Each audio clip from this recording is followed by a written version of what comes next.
Boa noite, você vai ver hoje no Tarek Notícias. Justiça arquiva acusação contra Neymar por divulgação de imagens de modelo. O presidente Jair Bolsonaro faz doação irregular de R$10 mil para a campanha eleitoral do filho e vereador Carlos Bolsonaro.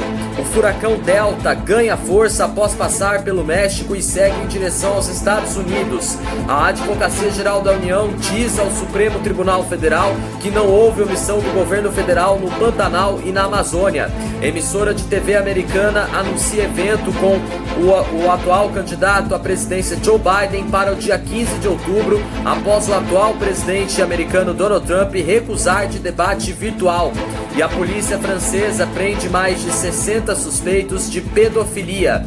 Eu sou Tarek Lakis e está no ar o Tarek Notícias.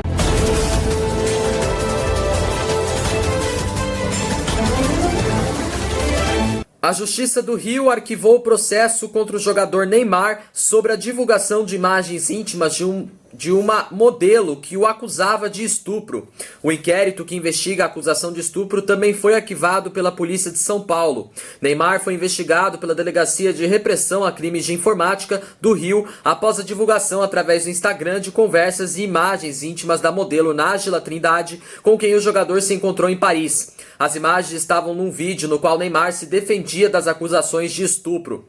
A divulgação aconteceu quando o atleta estava com a seleção concentrado na Granja Comari, em Teresópolis, no Rio de Janeiro, antes de um amistoso com a seleção brasileira. Em depoimento, Neymar disse que assessores foram responsáveis por publicar o vídeo, no qual vazaram imagens íntimas de modelo. A Polícia Civil concluiu o inquérito e encaminhou para o Ministério Público do Rio de Janeiro, que se manifestou pelo arquivamento.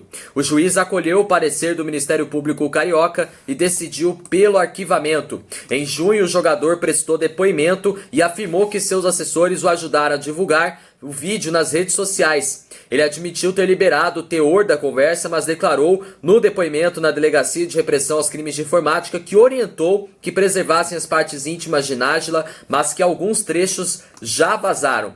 Nájila também acusou o atacante de estupro após encontrá-lo 2 vezes em Paris em maio. O atacante diz que a relação foi consensual e a acusação foi arquivada. A modelo, porém, acabou indiciada por 3 crimes: denunciação caluniosa, extorsão e fraude processual.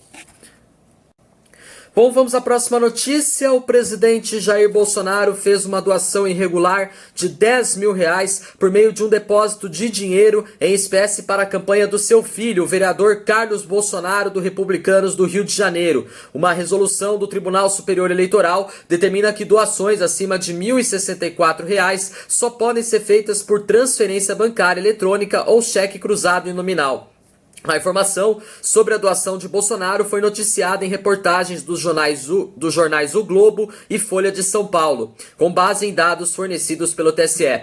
No Twitter, Carlos Bolsonaro escreveu que o dinheiro foi devolvido e depois doado novamente, desta vez dentro do que determina a regra. A resolução do TSE que trata desse tema é a de 23.607, ditada no ano passado.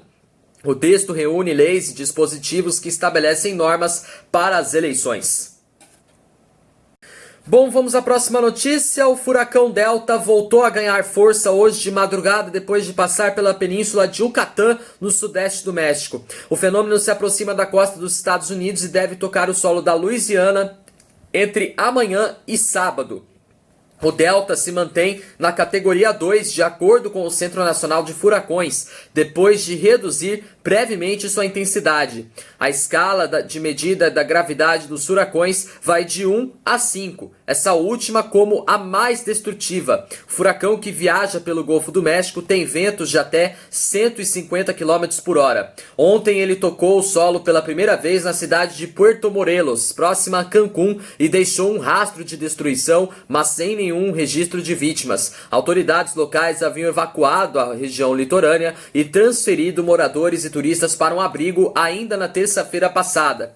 O Delta se desloca em direção à costa da Louisiana, nos Estados Unidos. A região tem importantes reservas de petróleo e zonas de refino. As petroleiras norte-americanas já estão se preparando para impacto em suas instalações. A temporada atual de furacões no Atlântico bateu recordes e já registrou 26 temporais. A lista de nomes previstos para os ciclones e furacões se esgotou e os meteorologistas passaram a identificá-los com o alfabeto grego.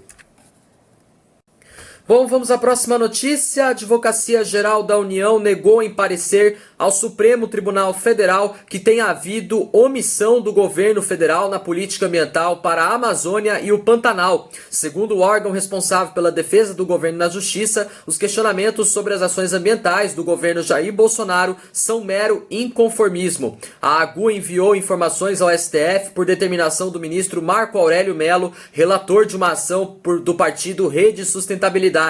O partido questiona a atuação de União e estados em relação ao meio ambiente e pede que o STF ordene medidas aos gestores, entre elas um plano de prevenção e combate a incêndios na Amazônia e no Pantanal. O documento também diz que uma estiagem histórica sobre o Pantanal e na Amazônia estaria influenciando a ocorrência das queimadas. A ação da Rede Sustentabilidade será julgada diretamente pelo plenário do STF em data ainda a ser definida. No último dia 29, Marco Aurélio Mello informou que não emitiria decisão individual. No pedido, a Rede Sustentabilidade afirmou ao STF que ações e omissões dos governos da política ambiental criam o chamado estado de coisas institucional, identificado quando há violações em série a preceitos constitucionais.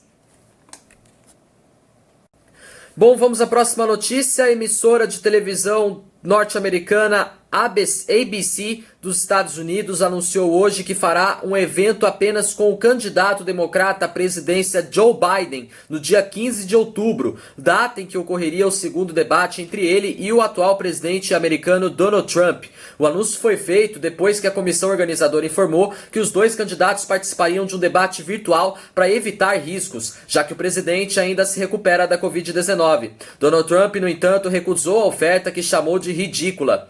Ele disse, abre aspas, eu não vou perder meu tempo com um debate virtual. Essa não é a ideia de um debate. Senta-se atrás de um computador e se debate. Esse debate é ridículo. Isso não é aceitável para a gente. Fecha aspas. O democrata e republicano têm ainda agendado que seria um terceiro debate para o dia 22. A equipe do atual presidente americano chegou a sugerir que fosse marcado um novo encontro no dia 29, a menos que uma semana das eleições de 3 de novembro, mas dessa vez foi a campanha de Joe Biden quem recusou. De acordo com o ABC, o evento de 15 de outubro com Biden será na Filadélfia com a mediação do jornalista George Stephanopoulos.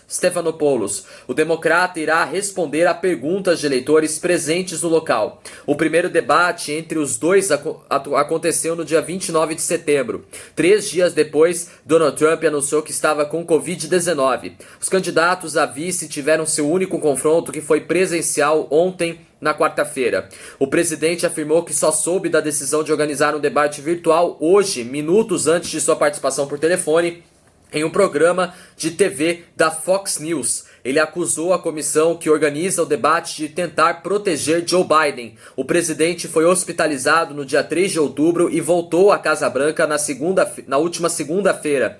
No dia de seu retorno, afirmou que estava ansioso para participar de um segundo debate com Joe Biden. Hoje, Trump disse que se sente pronto para voltar a fazer campanha, mesmo sem ter se curado. Esta não seria a primeira vez que um debate de presidenciáveis nos Estados Unidos seria organizado para ser realizado sem que os debatedores estivessem no mesmo local. Em 1960, John F. Kennedy e Richard Nixon fizeram um encontro via transmissão. Um deles estava em um estúdio na cidade de Nova York e outro em Los Angeles. Bom, vamos à próxima notícia. A polícia francesa anunciou hoje a detenção de 60 pessoas suspeitas de fazer downloads, pesquisar e compartilhar milhares de fotos e vídeos de pornografia infantil online. Os suspeitos, com idades entre 28 e 75 anos, foram detidos em uma operação nacional iniciada na última segunda-feira em 30 dos 101 departamentos da França e contou com a presença de 220 policiais. Os agentes apreenderam 100 HDs externos, dezenas de telefones celulares e computadores, 150 pendrives, além de DVDs e CDs com milhares de fotos e vídeos. Alguns detidos tinham antecedentes e estavam fichados como criminosos sexuais. Entre eles Havia 4 suspeitos de estupro de menores de idade, segundo informou o comandante da unidade de polícia que investiga os casos, Eric Perrot. Eric Perrot disse que isso demonstra que o download de pornografia infantil não é trivial. E ele disse que algumas pessoas efetivamente concretizam atos pedófilos. Entre os suspeitos estão ainda um treinador de futebol, um especialista em informática, um professor aposentado e vários desempregados. Quase todos são homens, com a exceção de um casal que pesquisou as imagens juntos. O comandante da unidade de polícia, Eric Perrot, diz que não há um perfil único. Pessoas de todos os círculos sociais estavam envolvidas. Os auxiliados por um programa de computador americano usado pelo FBI, os investigadores franceses foram capazes de se infiltrar nessas redes de pedofilia, rastrear os endereços de IP e identificar os downloads desse tipo de material. Um dos investigados estava equipado com um servidor com refrigeração a água com 176 terabytes de dados baixados. Os casos de uma dúzia de suspeitos foram remetidos a vários promotores de justiça locais. Um homem, inclusive, já havia sido condenado a 10 meses em regime fechado pelo Tribunal Judicial de Valenciennes, no norte da França. Desde o verão de 2020, ver e baixar imagens de pornografia infantil é crime passível a 5 anos de prisão, em vez de 2 anos, como anteriormente, e os acusados são automaticamente inscritos no arquivo judiciário automatizado de autores de infrações sexuais. E o secretário de Estado da Infância e Famílias, Adrien Taquet, diz que reforçar a repressão também significa dar aos serviços de investigação os meios para fazer frente a esse crime. Adrien Taquet também anunciou saudando o trabalho notável dos investigadores nesse caso. Bom, o nosso jornal Tarek Notícias termina por aqui. Você pode então rever nossos vídeos também das outras edições Tarek Notícias. Pode acessar aqui nosso canal. Não esqueçam de deixar aquele joinha maroto. Se inscrevam no meu canal e me acompanhem também no Instagram e também no Facebook. Tenham todos uma boa noite, uma ótima quinta-feira para você e até a próxima edição do Tarek Notícias. Valeu, tchau!